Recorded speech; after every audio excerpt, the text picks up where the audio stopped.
കഴിഞ്ഞ ക്ലാസ്സിൽ മോഹന രാഗത്തിലുള്ള വർണ്ണത്തിൻ്റെ അനുപല്ലവിയുടെ 2 താളവട്ടം നമ്മൾ പഠിച്ചു.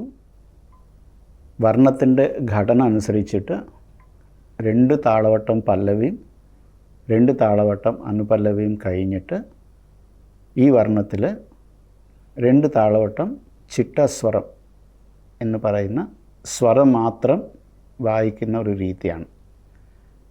ഇതിനെ എല്ലാ സ്വരവും മീട്ടി വായിക്കണം, സാഹിത്യമൊന്നും ഉണ്ടാവില്ല. ഗരി ഗരി സരി സരി സഗരി ഗ സരി സദ സരി ഗരി ഗപ ഗപ ദ പ. ഇതാണ് ആദ്യത്തെ താളവട്ടം.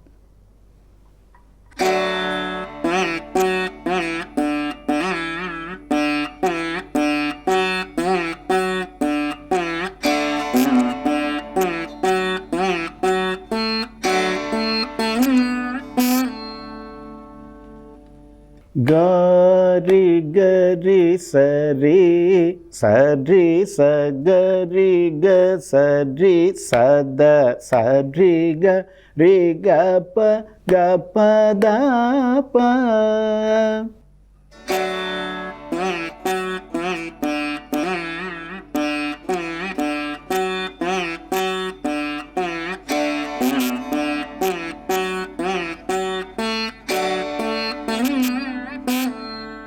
ഇവിടെ താളം വരുന്ന സ്വരത്തിന് താളം ഇട്ട് വായിക്കുക.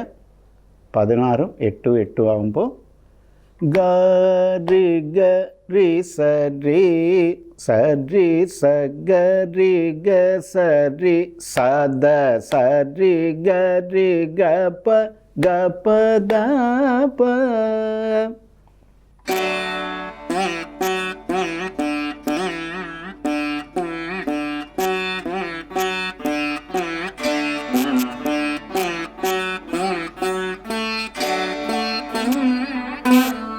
ഒന്നുകൂടി.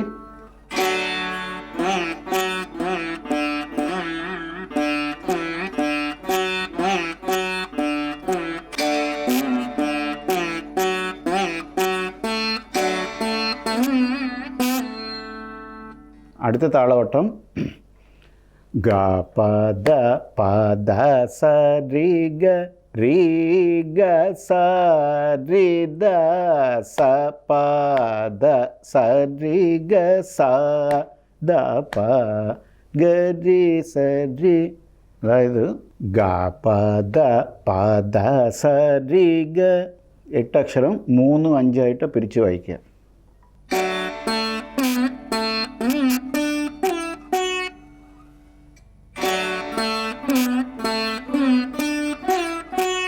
ഇത് കഴിഞ്ഞിട്ട് രീഗ സാരി ദാസ പാദ എന്നുള്ളത് ഒരു പാറ്റേൺ ആണ്.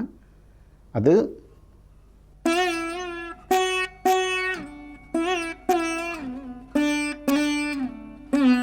മോഹനരാഗത്തിൻ്റെ വളരെ ഭംഗിയുള്ള പ്രയോഗമാണ്.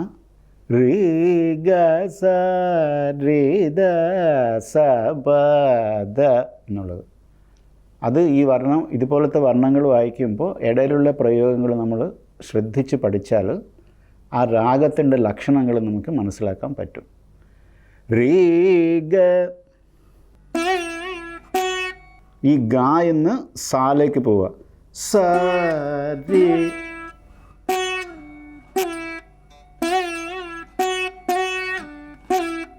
ആ റീ എന്ന് ദ, പിന്നെ സ എന്ന് പ. ഇത് ഒന്നിച്ച് വായിക്കുമ്പോൾ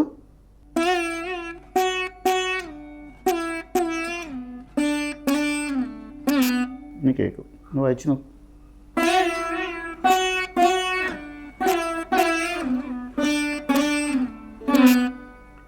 ഈ ദാസ എന്ന് വായിക്കുമ്പോൾ ആ സാക്ക് താളം വരും. രി ഗ സ രി ദ സ പ ദ സ രി ഗ സ ദ പ ഗ രി സ രി.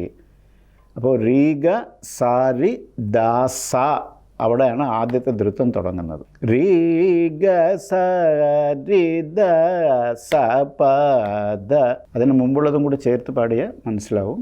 ഗ പ ദ പ ദ സ രി ഗ രീ ഗ സ രി ദ സ പ ദ.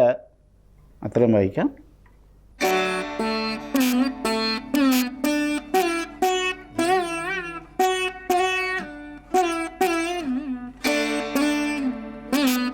പിന്നെ സ രി ഗ സ. ആ സ എടുക്കുമ്പോൾ സ രി ഗ വായിച്ചിട്ട് റീന്ന് സാലേക്ക് വരിക.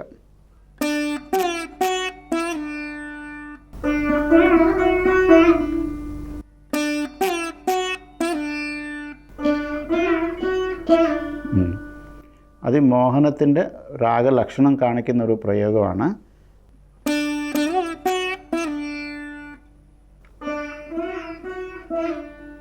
ഈ സാഡ് ദീർഘത്തിനാണ് താളം വരിക. സ രി ഗ സ. ആ സ മീട്ടി കഴിഞ്ഞിട്ട് താളം മാത്രം എണ്ണം.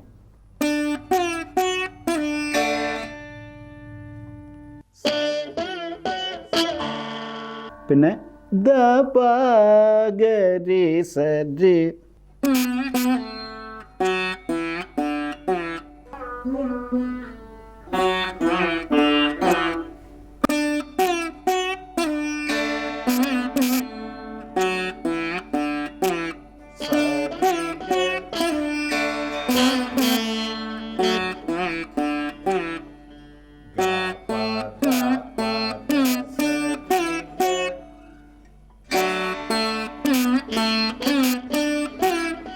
രി ഗ സ രി ദ സ പ ദ.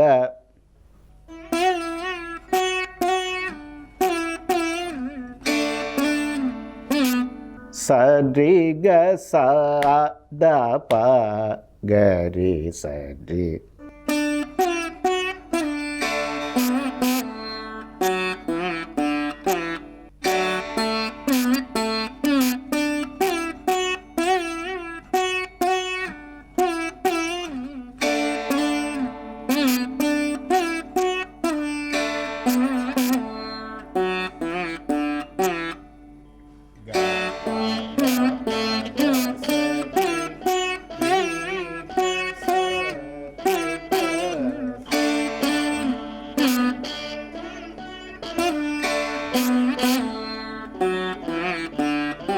ഇതിന് മുമ്പുള്ള താളവട്ടം കൂടി ചേർത്തിട്ട് ചിട്ടസ്വരത്തിൻ്റെ 2 താളവട്ടം നമുക്ക് വായിച്ച് നോക്കാം.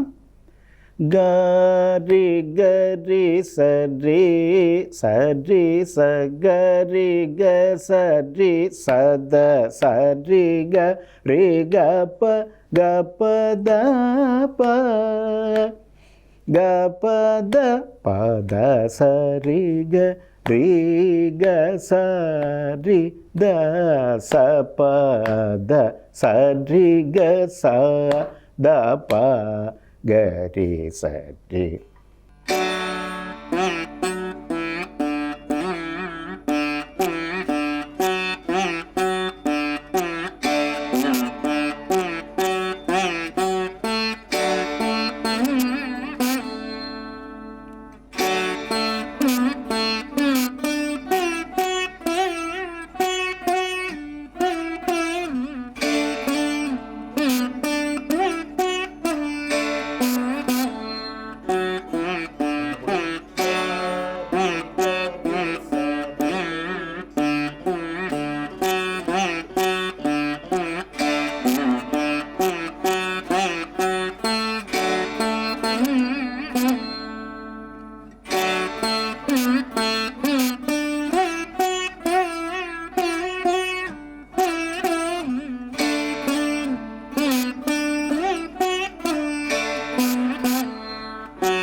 ഈ ചിട്ടസ്വരം വായിച്ച് കഴിഞ്ഞിട്ട് പല്ലവിയുടെ ആദ്യത്തെ താളവട്ടത്തിൻ്റെ പകുതി വായിച്ചിട്ട് നിർത്തുക.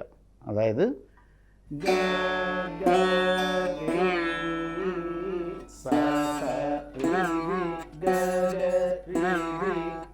വായിച്ചിട്ട്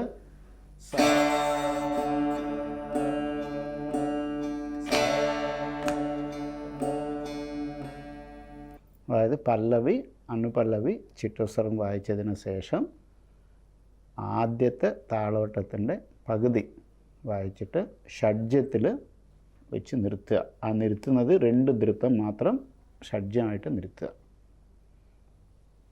എങ്ങനെയാണെന്ന് വെച്ചാൽ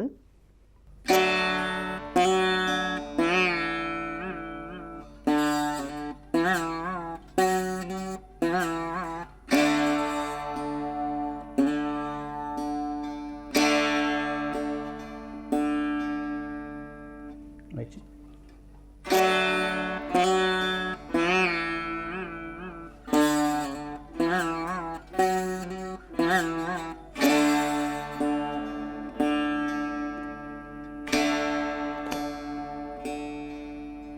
ഇതാണ് മോഹനരാഗത്തിൻ്റെ ചിട്ടസ്വരം വരെയുള്ള പാഠം.